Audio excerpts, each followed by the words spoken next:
Did you know the moment you climb into bed tonight, your body either begins healing itself or slowly destroying itself, based entirely on what you did in the last 90 minutes? A retired surgeon just exposed the 5 nighttime habits quietly dismantling your organs while you sleep. And the most dangerous one? You're probably doing it right now. I spent over 3 decades operating on human bodies. I have seen hearts failing long before the patient knew anything was wrong. Livers forced into double shifts nobody asked them to take. Spines quietly collapsing 1 millimeter at a time. The damage was real, carved into tissue, written in scar formation, legible to anyone who has spent enough years behind a surgical mask. And not once did a single patient connect what they were doing at 10 o'clock at night to what I was finding on the operating table years later. That connection is what this video is about. The hours between your last waking moment and your first breath of morning are not downtime. They are the most biologically active period of your entire day. Your liver detoxifies. Your brain clears accumulated metabolic waste. Your cardiovascular system repairs its inner lining. Your hormonal systems reset. Your immune response organizes and consolidates. None of that happens without the right conditions being in place.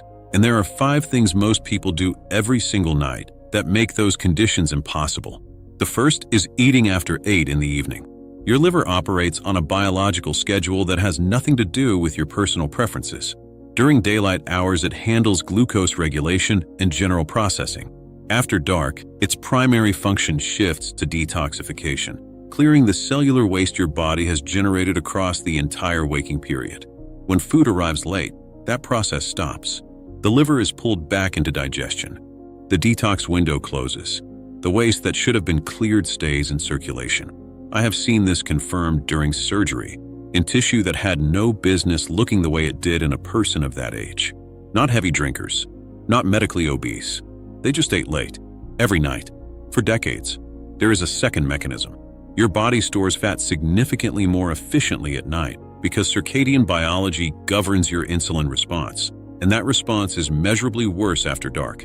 The same meal lands differently depending on when you eat it. A late dinner is not a timing preference. It is a different metabolic event. Then there is silent acid reflux, esophageal erosion that develops for years without a single symptom the patient would recognize. The damage accumulates invisibly. Your final meal should be finished a minimum of 3 hours before you lie down, not 2, 3. The second habit is screen exposure in the final hour before sleep. Harvard researchers compared blue light against green light of equivalent brightness and found that blue light suppressed melatonin production for approximately twice as long. Your phone, your television, your tablet, every one of those screens signals noon to your brain. Melatonin halts. Cortisol stays elevated. Your body remains locked in an alert state through the hours it should be spending in repair.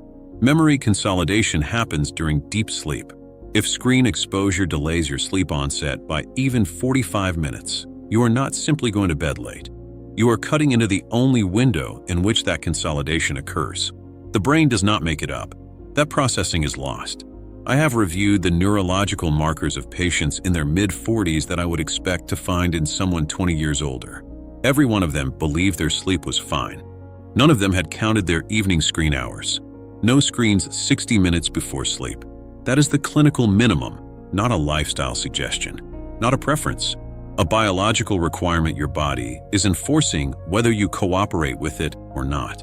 The third habit is sleeping in the wrong position. Stomach sleeping places your cervical spine in continuous rotation for 6 to 8 hours every night.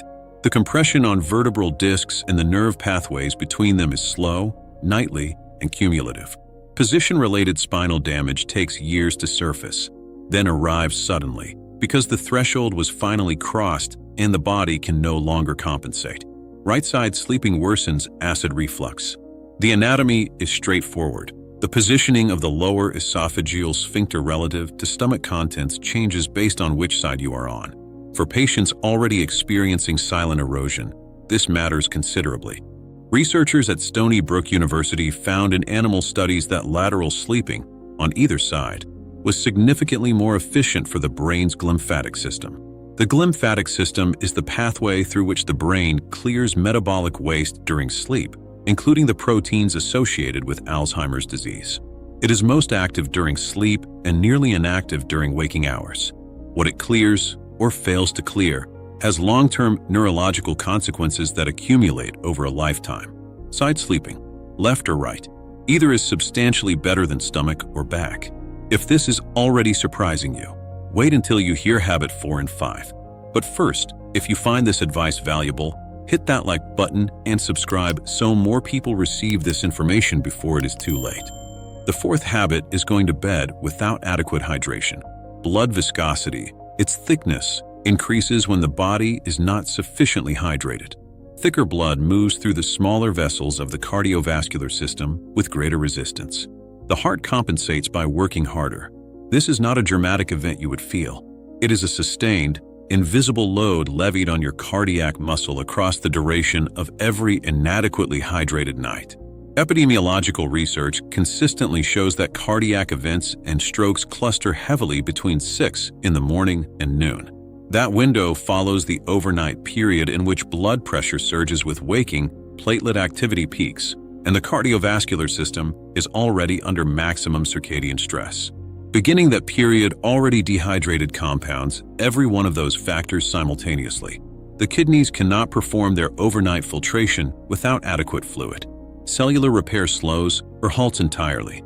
300 to 400 milliliters of water 30 minutes before sleep. Not immediately before. You do not want to disrupt sleep with trips to the bathroom. 30 minutes. That is enough for the fluid to distribute before you go down. The fifth habit is the one that damages the most people and gets ignored the longest. 30 million Americans have obstructive sleep apnea. 80% of them do not know it. Those figures come from the American Academy of Sleep Medicine. In every one of those undiagnosed cases, the airway repeatedly collapses during sleep. Oxygen saturation drops. The brain triggers a partial arousal to restore breathing. The cycle repeats, dozens of times per hour. The patient remembers none of it. They wake up exhausted and assume they simply need more sleep. What is actually happening? The heart is compensating under severe physiological stress every single night. Year after year, some of the hearts I operated on were damaged primarily by this, by years of undetected apnea that nobody had screened for because nobody had thought to ask. Untreated obstructive sleep apnea increases the risk of heart failure by 140%. It increases the risk of stroke by 60%. Those figures appear consistently across the peer-reviewed literature, including research connected to the Sleep Heart Health Study, one of the largest cardiovascular sleep investigations ever conducted. The warning signs are loud snoring, morning headaches, and daytime exhaustion that does not resolve regardless of how many hours you spend in bed. If 2 or more of those apply to you, record yourself sleeping tonight and take that recording to your physician. A home sleep test is accessible and available through most general practitioners. The question is whether you make the appointment. 3 questions for your next visit. Could my nighttime habits be contributing to my current symptoms? Should I be screened for sleep apnea given my profile? And what is my personal overnight cardiovascular risk? Write them down before you go. Your protocol, starting tonight, and this is simple enough to implement on the first attempt. Finish your final meal 3 hours before sleep. Put every screen away 60 minutes before bed. Drink 300 to 400 milliliters of water 30 minutes beforehand. Lie on your side. And if 2 or more sleep apnea warning signs apply to you, loud snoring, morning headaches, unresolved exhaustion, make the appointment this week. A poor night is not just tiredness. It is accumulated biological damage to your liver, your cardiovascular system, your spine, your brain. And it compounds quietly, without symptoms, without warning, until the threshold is crossed. Every night you repeat these habits is another night your body did not get the repair window it was built for. Every one of these habits is reversible. None require a prescription. None require surgery. They require a decision. Maintain the system before it fails, or meet the failure later. Every patient I described had a version of this conversation available to them, years before they needed me. Most of them simply never had it. If this video opened your eyes, subscribe to this channel. I share medical insights that most people only hear when it is already too late. Hit the bell so you never miss what could protect your health next.